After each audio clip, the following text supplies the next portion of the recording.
Speaking out against gun violence, a rally is being held in honor of Jahvai Roy, the 8-year-old boy who was struck and killed by a stray bullet. Good afternoon. A crowd is gathered at Nathan Phillips Square this hour, where advocates are calling for more to be done to prevent deadly shootings in the city. It comes in the wake of Jahvai Roy's tragic death last weekend. CTV's Scott Lightfoot joins us live from the rally with more. Scott. Michelle, Nathan, the rally's been going on for well over an hour here. People are still speaking. This rally is called Justice for Jahvai. It's being put on by the Anegbi Youth Agency. It's a youth agency that works with First Nations youth. Essentially, they are calling for change. They want to see changes in both laws, in both social programs that are offered across the city. They want to see this death be used as a catalyst for change. Jahvai Roy was killed early last Saturday morning. He was in bed with his mom inside the first floor of their apartment building when someone opened fire. The bullets not meant for him, but of course accidentally, I guess you could say, went through the wall and killed Jahvai. Since then, there's been a huge outpouring of grief and support. A large rally or memorial was held last night at that building. Many of the people here today were there as well. Today is really about actioning for change. They want to see change. We spoke with the organizer about what they hope to achieve here, as well as the local city councilor. Here's what they had to say. It was important for Anegbi to make sure that we were here to support the family, here to make change, so that Jahvai's passing was not in vain. You know, that Jahvai's voice is still going to be heard, regardless of if he's with us in this physical world, he's now with us in spirit. But if you're not safe sleeping in bed at night, you wonder, like, what the heck's going on in the city. I've never seen it so bad, and I've been in politics for almost 40 years. I've never seen it as bad as it is now.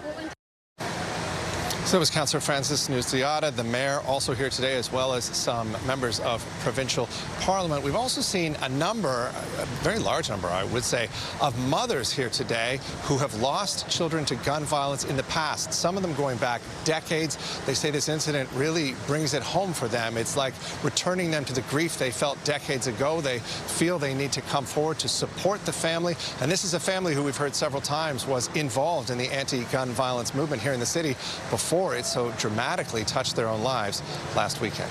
Reporting live at Nathan Phillips Square, I'm Scott Lightfoot. Nathan and Michelle, back to you. Thank you, Scott. And today's rally outside City Hall follows an evening vigil in Jahvai Roy's memory outside his North York apartment building. The boy's mother addressed community members who turned out to offer support. It hurts so bad. I want everybody to know his name. I don't want his name to ever be forgotten. I don't want his memory to be tragic. I want his memory. I want his memory to be good, because he was a really good little soul, way beyond his time. A fundraiser launched to support the family after Jahvai Roy's death has already surpassed $79,000. Police were investigating a fatal shooting inside the Scarborough Town Centre yesterday afternoon. A man in his 20s died at the scene after he was found shot inside the family washroom near the food court inside the mall before 2 o'clock. A gun was found in that washroom, but no one reported hearing any shots. Police checked video from the mall security to determine there was no active shooter. At this point, they are treating the death as suspicious. There's no sounds of gunshot or active shooting. This happened in a very confined space that no one knew, other than locating a deceased person in the family washroom. But there was a shell casing there that indicates that person was actually shot there at the spot. There was a firearm located. I don't know other minor details, but it'll be thoroughly investigated, and then we'll inform you, the media, accordingly. Police have also taped off an area around a trash can on the second floor of the mall as part of their investigation. They're appealing for any information about this shooting. Peel Regional Police say they have a suspect in custody after issuing an Amber Alert yesterday evening. The subject of the alert was an 8-month-old boy who police say was found in good condition.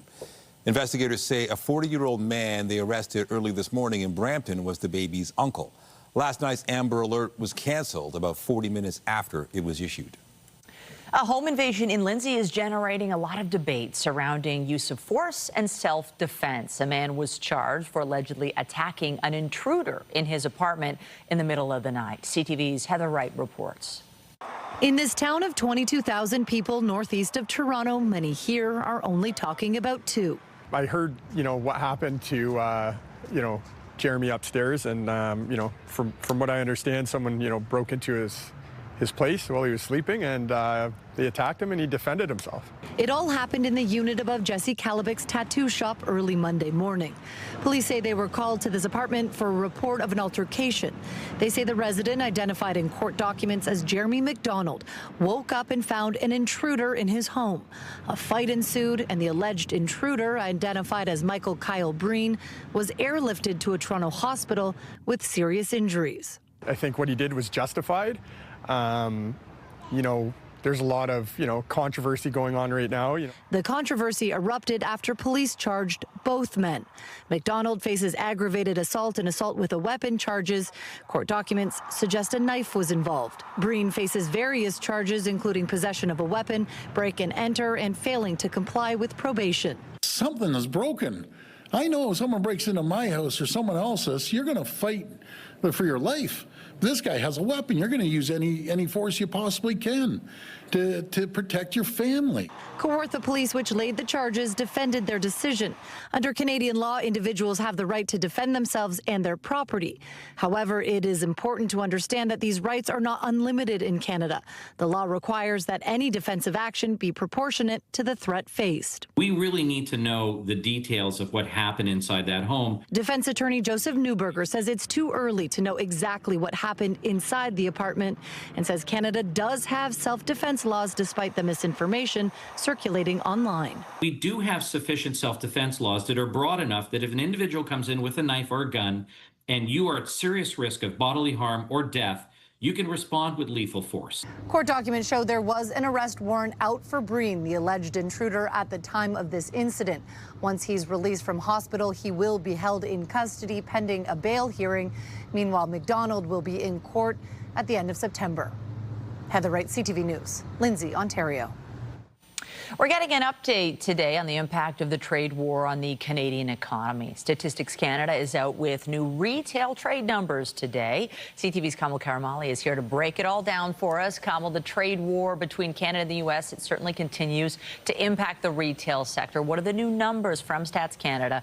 Tell us about how that's happening. And Michelle, we're waiting for Prime Minister Mark Carney to speak on that trade war and his call with Donald Trump. So we'll hear more about the effect and maybe these numbers are having on decisions made at the top here in Ottawa. And so we're waiting on more details on that. But today, StatsCan releasing sales numbers and retail numbers to show the health of the economy. And it depends on whether you're a glass half full or a glass half empty person, because analysts are saying that these numbers are not excellent, but they are much better than they predicted or thought it would be based on the tumultuous nature of the tariff trade war. So we have seen in June a 1.5% increase in retail compared to May, and that equates to roughly more than $70 billion in retail trade.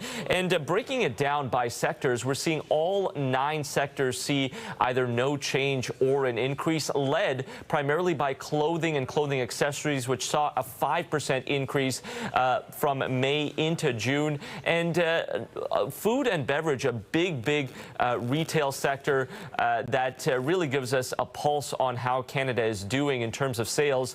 2.3% is the increase for June. And then when you look at building material and gardening, 2.4% as well. So you can see all pluses pretty much across the board here. And looking across the country, you're seeing 6 provinces with increase in retail sales, including in Ontario, that's seeing more than a 3% increase. So pretty good numbers here. Not excellent, but not bad either, Michelle. CTV's Kamal Karamali in the National Newsroom. Thank you. We're going to leave it here because the Prime Minister, Mark Carney, is speaking. He just came out of a cabinet meeting.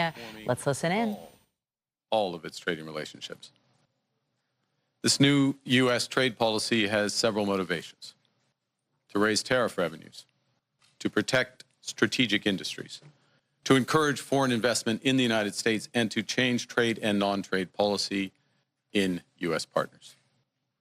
And to these ends, the United States has announced a series of trade actions. Those began near the start of this year with the so-called IEEPA tariffs against Canada and Mexico based on U.S. concerns about the border and fentanyl trafficking. Those were quickly followed by reciprocal tariffs on every U.S. trade partner and very high sectoral tariffs applied globally on strategic industries, including steel, aluminum, autos, and copper.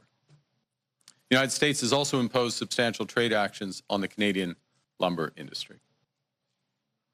Now, in recent weeks, the United States has agreed a series of trade deals with a variety of countries. And these deals have several aspects in common. First, baseline tariffs that cover a broad range of goods and services that are substantially higher than those U.S. tariffs that existed before.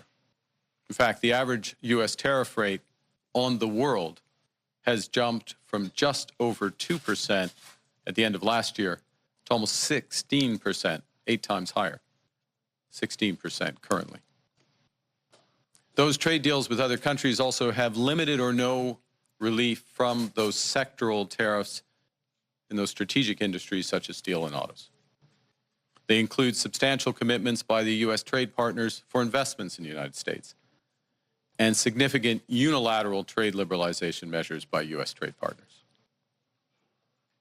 As a result of these developments, the breadth and the depth of the changes in U.S. trade policy have become more fully apparent. Specifically, under the new U.S. approach, countries must now buy access to the world's largest economy through a combination of tariffs, investments, unilateral trade liberalization, and policy changes in their home markets. Now, as in previous trade disputes, Canada has implemented a series of retaliatory tariffs.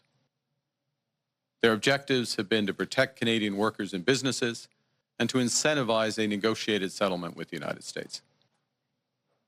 Few other countries followed suit. In a positive and very important development earlier this month, just a few weeks ago, the United States reaffirmed a core commitment to our free trade agreement, CUSMA, by reinforcing that those Canadian exports to the United States that are compliant with that agreement, that are compliant with CUSMA, will not be subject to U.S. IEEPA tariffs. Now, there's a lot of acronyms in that paragraph, so let me try to summarize what that actually means. As a result of that decision by the United States, the actual U.S. tariff rate on Canadian goods is 5.6%. Compare that to the 16% global average. That remains the lowest amongst all of the United States trading partners. And more than 85% of Canada-U.S. trade is now tariff-free. So let's be absolutely clear. Canada currently has the best trade deal with the United States. And while it's different from what we had before, it is still better than that of any other country. So as we work to address outstanding trade issues with the United States, it's important, it's vital. We do everything we can to preserve this unique advantage for Canadian workers, Canadian businesses. And doing so will require both building on a soon-to-be revised CUSMA, our free trade agreement with the U.S. and Mexico, as well as developing a new form of trade and security partnership with the United States. In this context, and consistent with Canada's commitment to CUSMA, I'm announcing today that the Canadian government will now match the United States by removing all of Canada's tariffs on U.S. goods specifically covered under CUSMA. Soyons clairs.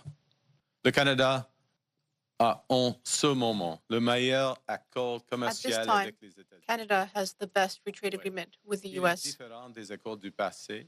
Yes, mais il it is est different déjà mieux from past que agreements, ce que les but États-Unis it ont is conclu already avec better tout than autre what the pays. U.S. has with every other country. Nous nous affirmons à régler les enjeux commerciaux We en are suspens ensuring that we avec les will settle États-Unis. outstanding trade Et matters pendant with the ce U.S. temps, il est important de faire During tout that ce que time, nous pouvons pour it is préserver critical that we do everything we l'unique can avantage que to nous avons preserve the pour only les travailleurs advantage that we canadiens have et leurs familles. for Canadian workers and their families.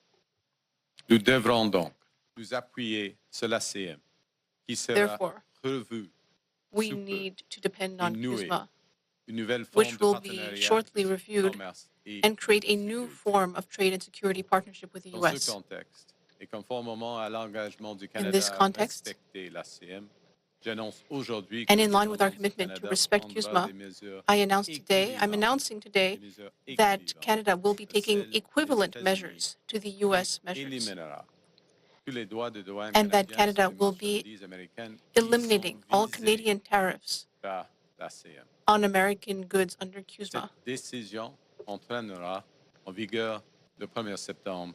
This decision will come into 2025. force on September 1st, 2025. This decision will take effect, September 1st of this year. So in short, the situation we're in now is that Canada and the United States have reestablished free trade for the vast majority of our goods. Canada will retain our tariffs on steel, aluminum, and autos as we work intensively with the United States to resolve the issues there. Indeed, our focus is squarely on these strategic sectors and the future. The Canadian government will begin our preparations for the CUSMA review process that is due next year by launching new consultations starting next month to assess Canadian priorities in the new global trade environment. And in addition, following my conversation with the President of the United States yesterday, Canada and the United States will intensify our discussions to address current trade challenges in those strategic sectors and to seize major immediate opportunities for us both in trade, investment, and security. There are many such opportunities. Les États-Unis constituent l'économie la plus importante et la plus...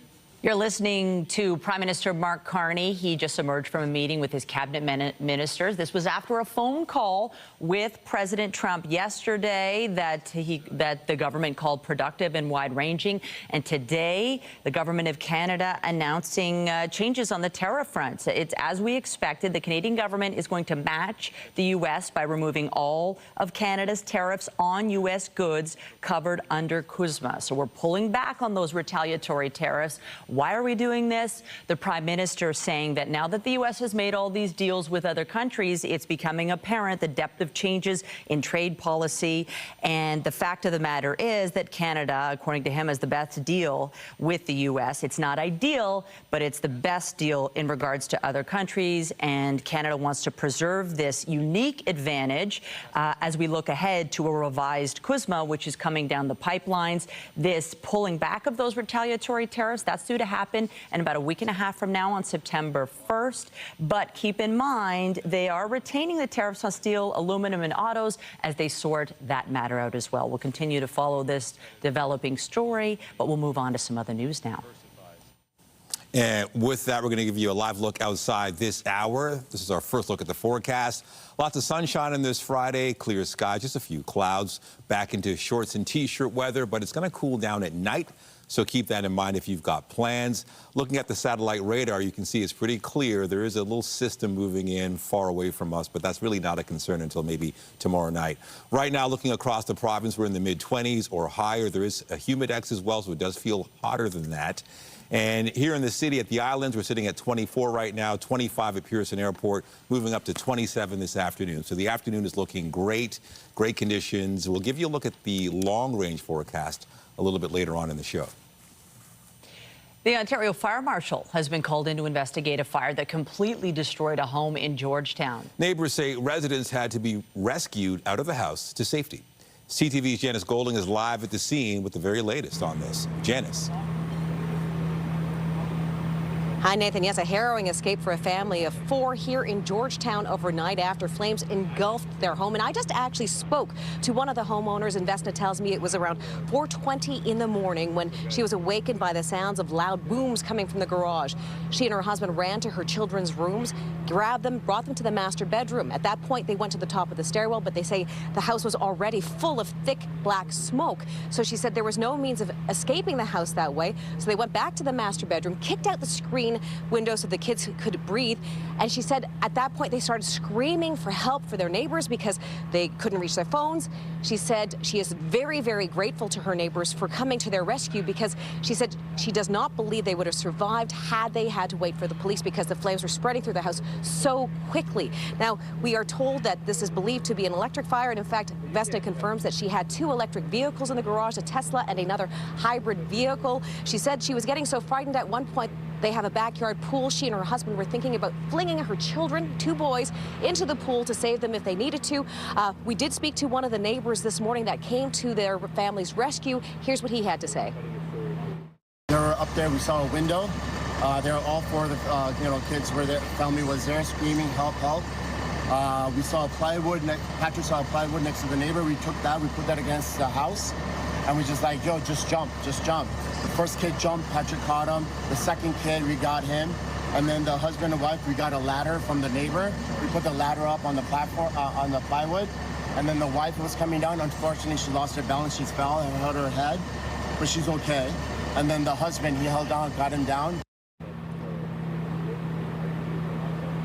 Now, the wife is okay. In fact, she told us that she has 5 staples in the back of her head at this point. She also had an injury to her ankle, but they're all very minor. So she says she's very grateful that they're all alive and that it wasn't worse. They've lost absolutely everything. However, she says they do have their lives. She said the hardest thing for her to accept, though, is the loss of the memories, all of the photo albums, all the hard drives with her pictures of the children's birth and growing up.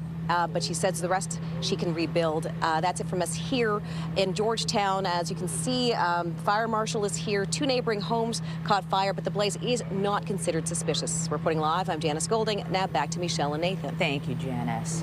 Fire crews were called to a 2-alarm residential fire in Brampton early this morning. This is the scene near Torbram Road and Father Tobin Road. Flames broke out around 2 a.m. Brampton Fire asking locals to avoid the area because of a heavy presence of emergency vehicles there. Niagara Regional Police have arrested 2 people and are seeking a third after a woman was set on fire while sleeping in her St. Catharines apartment. 37-year-old Rebecca Dagneau of St. Catharines is wanted for attempted murder. The 2 people in custody face the same charge. Police say a woman suffered critical injuries in the fire in the Vine and Scott Streets area Sunday night. They say an accelerant was used to start the fire. They also believe the suspects know the victim. Turning overseas, a UN-backed global hunger monitor says Gaza City and the surrounding areas are officially in famine. The Integrated Food Security Phase Classification System reports 514,000 people are experiencing famine, and that's close to a quarter of the people in the Gaza Strip. Please read the IPC report, cover to cover. Read it in sorrow and in anger. Not as words and numbers, but as names and lives. Be in no doubt that this is irrefutable testimony. It is a famine. The IPC says the number of people experiencing famine is due to rise to 641,000 by the end of September. The group predicts famine conditions would spread to the central and southern areas of Deir al-Balah and Khan Yunis by the end of next month, following nearly 2 years of war between Israel and Hamas. The UN is calling for a ceasefire, saying the famine is a man-made disaster and a failure of humanity itself. Israel's prime minister rejected the IPC report, calling it an outright lie, saying it ignored recent humanitarian steps by his country. Israel's defense minister warned today Gaza's largest city could be destroyed unless Hamas yields to his country's terms. People are fleeing the city. An operation to seize it by the Israeli military was approved yesterday. Ground troops are already active in strategic areas, and the wide-scale offensive could start within days. Israel says Gaza City is still a Hamas stronghold. The Israelis are demanding the release of all hostages and Hamas's complete disarmament as conditions for a ceasefire in this war. Hamas says it would free hostages but rejects disarmament without the creation of a Palestinian state. Israel's prime minister says he has instructed officials to begin immediate negotiations to release hostages and end the war on his country's terms. NATO's Secretary General met the Ukrainian president in Kyiv today to discuss weapons and ensuring the safety of Ukraine after the war. When we talk about security guarantees, let's also agree that there are two layers. Layer number one will be after a peace deal / a long-term ceasefire, or a combination of the two. The first layer has to be for the Ukrainian armed forces to be as strong as possible to defend this proud country and nation going forward. And the second layer has to be the security guarantees provided by Europe and the United States.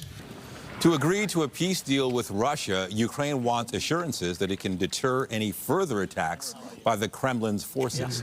Zelensky says that means a strong Ukrainian army that's provided with weapons and training by Western partners.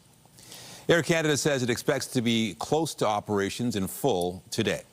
The airline continues to ramp up operations after reaching a tentative deal with the union representing its flight attendants on Tuesday to end a strike. The labor action resulted in the cancellation of thousands of flights.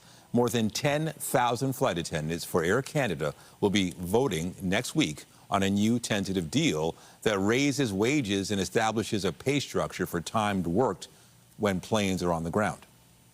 And this comes as Air Canada says it will cover several costs, including hotel stays and meals incurred by passengers whose flights were canceled during the flight attendant strike. The Air Canada carriers, or make that the air carrier says claims must be supported with receipts, which can be submitted through its online customer relations portal. Air Canada is warning it may take 4 to 6 weeks to reimburse everyone because of the anticipated volume of claims. All right, back to the forecast. It is sunny and clear right now. If you've got plans this weekend, this is the second last weekend before the end of summer. Make the most of it. Cottage country looking good for tomorrow. There's a chance of showers. And then on Sunday, there's a possibility of thunder showers as well. But overall, it's not going to be a washout. Pretty good conditions if you're heading up north. We'll give you a look at the long-range forecast to help you plan right after the break.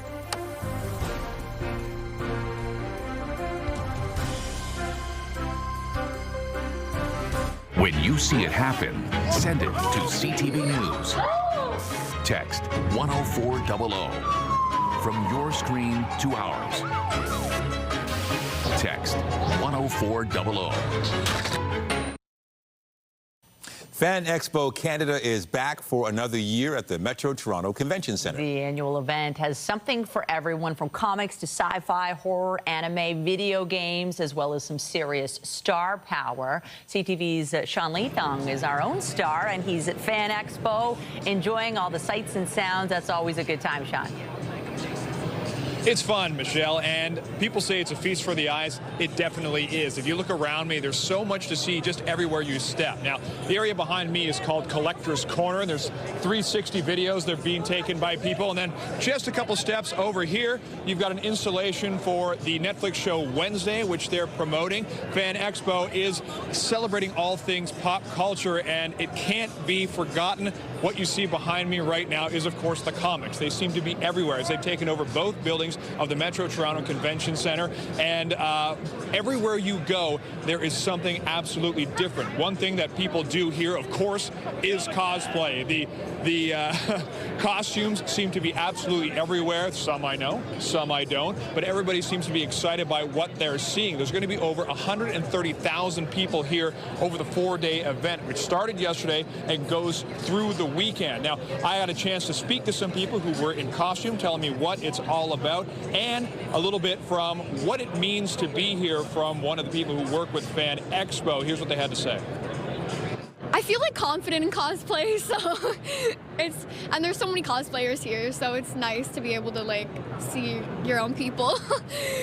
Honestly, it's the people's reactions mostly. You get to see just how excited, how happy they get. You know, for this in particular, their jaw move, if I can get it right, people get really excited about that, and just seeing the reaction, seeing how much they love it, it makes me want to do more. It's about coming together with like-minded people who are passionate about the same things that you are and celebrating together. I mean, friendships, lifelong friendships, marriages, kids, all sorts of things have come out of this incredible platform that we've created. And I think fandom has really broadened. So it used to be a little more niche. Now there's something for everyone here at Fan Expo Canada.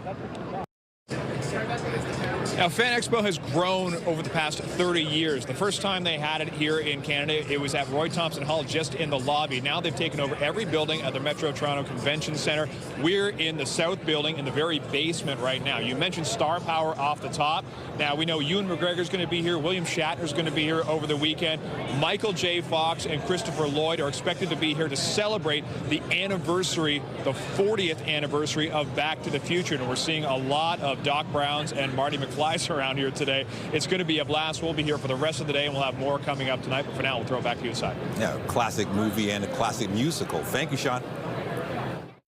Weather is brought to you by the Presler Law Firm. Injury lawyers. You don't pay unless they win. Well, you know, Sean's going to have an absolute blast down at Fan Expo. And whatever your plans are today, look at this. We have a beautiful blue sky, and the temperatures, as far as what I like, what I would order up for a summer day, are just perfection. Yeah, it's really, I think the fact that it's not too humid makes it perfect. So it's shorts, T-shirt weather, comfortable. That is a live shot, believe it or not. You can tell by the water, the way it's glistening there. It's not just a picture. But looking at the temperatures right now, pretty much everywhere you look, we're in the 20s, except to the far north of us. And it does feel a little bit warmer, but not too much hotter. Right now, it feels like 28 in Toronto. As for the highs later today, it's going to move up to 25 in Niagara Falls, 27 in Toronto. But again, look at what it's going to feel like. Everywhere you look, we're talking 30 or 31. And for the lows, seasonal's 15, so a little bit above that, but in other areas, a little bit below that, depending on where you are. But definitely things will be cooler tonight, so bear that in mind. And then for tomorrow, we're going all the way up to 26 in Peterborough, 27 in Toronto, 27 in Niagara Falls. But it's going to feel like the 30s, feeling like 34 in places like Kingston and Niagara Falls. So again, tomorrow's going to be another hot day. As for the satellite radar, there isn't really much going on right now, just a system that's moving toward us, and there's also some cooler air moving toward us as well. We're not going to feel that cooler air until Monday and into Tuesday. And as far as any possibility of rain, tomorrow at around 9 at night, we could get a bit of a drizzle, but nothing major. As for the long-range forecast today, we're going up to 27. Tomorrow's going to feel like 33, another high of 27 degrees. So the weekend is off to a good start. There is a chance of showers tomorrow, but not major. 25 will be the high. But then take a look at Monday and Tuesday, a noticeable difference. The highs just 20 for both days, and even later at night going down to 11 and 10. The warmer air will return somewhat Wednesday and Thursday with highs of 22 and 24. But this last week of summer vacation, okay. Hopefully the temperatures get a bit better later next week. We'll give you a recap of the forecast later on in the show. And still ahead, a family shaken by the sudden loss of their 16-year-old son. He died in hospital after a long wait to see a doctor in the ER. And what killed him, they allege, was treatable. Their quest for justice in moments.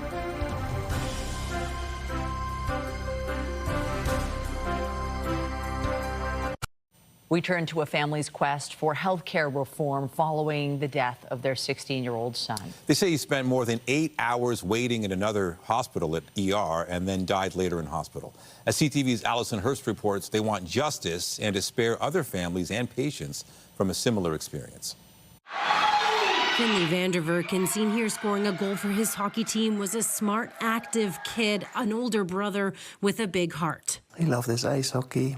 He loved his team, being part of a team. But in February 2024, at 16 years old, he died in hospital. From arriving in the hospital to taking him off the machine, 27 hours is unbelievable. First, I'm thinking it's treatable. Vanderverken had a migraine and then began experiencing severe pain, so his mother drove him to the Oakville Trafalgar Memorial Hospital emergency room. He was crying out in pain. he was just looking at me as if, what the hell's happening, Mum? And I just remember being terrified, that gut feeling that says something's really, really wrong. She didn't even park the car, abandoning it and rushing him inside. He just said, please help me. His parents say he was triaged at 10 p.m., but it would be more than 8 hours before he saw a doctor despite his mom's repeated requests for help. He was triaged as a level 2 on the Canadian Triage and Acuity Scale. The guidelines say that ideally a patient who is a level 2, which is the second highest, should be seen by a physician within 15 minutes. According to the family statement of claim, hospital staff ordered him pain medications and tracked his vitals. The first physician saw Vander Verken just after 6 a.m. and wrote his oxygen saturations had been decreasing throughout the morning. You see these saturations dropping in real time, but the question remains, we're not sure what was done, if anything, between that, approximately 10 p.m. and 6:22 in the morning. According to the family statement of claim, Vander Verken was experiencing sepsis, pneumonia with hypoxia, and he was at high risk for acute deterioration. He was transferred to Sick Kids in Toronto and hooked up to an ECMO machine until his family was told he would not recover. This is not a decision any parent should ever have to make. But yeah, there was no other choice. There was no other choice for us to... You didn't want any pain. No. So we had to let him go. The family is suing the hospital and staff. None of the family's claims have been proven in court. In a statement, Halton Healthcare says in part, we extend our deepest condolences to the Vander Verken family on the tragic loss of Finley. They go on to write they are deeply committed to delivering high-quality, compassionate care to the communities they serve across all 3 of their hospitals. They are also promising to actively advance several key initiatives to improve patient care. I do believe that Halton Healthcare is taking this seriously. The Vander Verkens are also pushing for a coroner's inquest. They have started social media pages called Finley's Voice to advocate for healthcare reform. And they've launched a petition to pass a law around children's wait times in ERs and mandate oversight, saying this is what he would have wanted. He just had, from when he was born, this heart that had so much love to give. And they hope their advocacy can keep that love alive. Alison Hurst, CTV News. Plans for a new long-term care community for French-speaking Ontarians are taking a major step forward. The province is selling off surplus land in Aurora so the project can proceed. Francophone community members have made significant and lasting contributions to Aurora, to York Region, and to the entire province. And it is so important that they have a place here that supports them as they age. The land on Bloomington Road will be centered around a long-term care home with 160 beds. The group behind the project says it will be part of a larger Francophone campus with different types of housing and a French language hub. We have some more insights on how the City of Toronto cut the Gardner construction time in half from 3 years to 1.5. Mayor Chow told John Moore on News Talk 1010 this morning that it began with expert advice on how the work could be done 24/7 and also included site visits to the crews actually doing the work overnight and 7 days a week. So we went and looked at it and said, okay, this is what we can do. We can do 24/7 construction, et cetera, et cetera. We followed the expert guidelines. We were able, and he was willing to help us and put some money into it, 70+ million. He and I then went up to the company that make the girders and encourage the workers and observe. We did a tour to encourage them to build it faster for us. And then we did several midnight visits to the workers to encourage them to go ahead. So it's really the expert, the finance, and the on-site encouragement, inspection, whatever you want to call it, that made a difference. Cheerleading session, right? Absolutely. And because they're all workers, right? We're humans. And when you see people, when you see your work being appreciated, you're going to work harder and work faster. So, so it's very good news. There's developing news out of Queen's Park. The province has appealed a court decision blocking its push to remove bike lanes from several major Toronto streets. The province passed legislation setting the removal of bike lanes on Bloor Street, Yonge Street, and University Avenue. The PCs cited a need to offer more space for motor vehicles, but cycling advocates filed a constitutional challenge, saying the removal of those bike lanes would pose a safety risk. Last month, a Superior Court judge sided with the advocates. The Ministry of Transportation said at the time it would appeal, and it says that appeal has now been filed. A spokesperson said the Ford government was elected with a clear mandate to restore lanes of traffic and move bike lanes to secondary roads. Get Toronto's top stories, breaking news alerts, and watch live. Download the CTV News app. The White House is welcoming today's announcement that Canada is dropping its counter tariffs on some American goods. The Prime Minister says the affected tariffs are covered by the free trade agreement between the two countries. Canada and the United States have reestablished free trade for the vast majority of our goods. Canada will retain our tariffs on steel, aluminum, and autos as we work intensively with the United States to resolve the issues there. Indeed, our focus is squarely on these strategic sectors and the future. Mark Carney says Canada will retain tariffs on steel, aluminum, and autos as it works with the U.S. to resolve those issues. But the changes announced today take effect September 1st. American officials say Canada's decision to drop the retaliatory tariffs is long overdue, and they look forward to continuing discussions on trade. A few months after the Hudson's Bay Company closed its stores for good, the future of those locations remains up in the air. While the brand's intellectual property and other assets secured buyers, there's an ongoing court battle for what to do with all the freed up retail space. BC billionaire Ruby Liu has been trying to secure 25 leases of former Bay locations at a cost of just over $69 million. She said she plans to turn them into department stores with entertainment, dining, and recreational spaces. Mall owners have pushed back, saying Liu's plans are unrealistic. Last night, Hudson's Bay and one of its top lenders weighed in. They accused those landlords of opposing her takeover because they wanted control of their properties back. The matter goes back before court next week. Newly acquired pitcher Shane Bieber will make his Blue Jays debut tonight in Miami. The 30-year-old dropped this video on social media ahead of tonight's start. The right-hander last pitched in the majors April of 2024 for the Cleveland Guardians before having Tommy John surgery. He was acquired by the Jays at the trade deadline and has impressed throughout his minor league rehab appearances. First pitch tonight in Miami goes at 7:10. Coming up, it's still summer, but some snowplow operators were showing off their skills at a recent truck rodeo in the Waterloo region. Details after the break. We're still a long, long way from winter, but snowplow operators from around Waterloo region were sharpening their skills at a recent truck rodeo. CTV's Karis Matt now on the results that made history ahead of a larger province-wide competition. It was off to the rodeo Thursday morning in Heidelberg with snowplow drivers showing off their abilities. This is a competition that showcases their skill, their driving ability, their spatial awareness behind the wheel.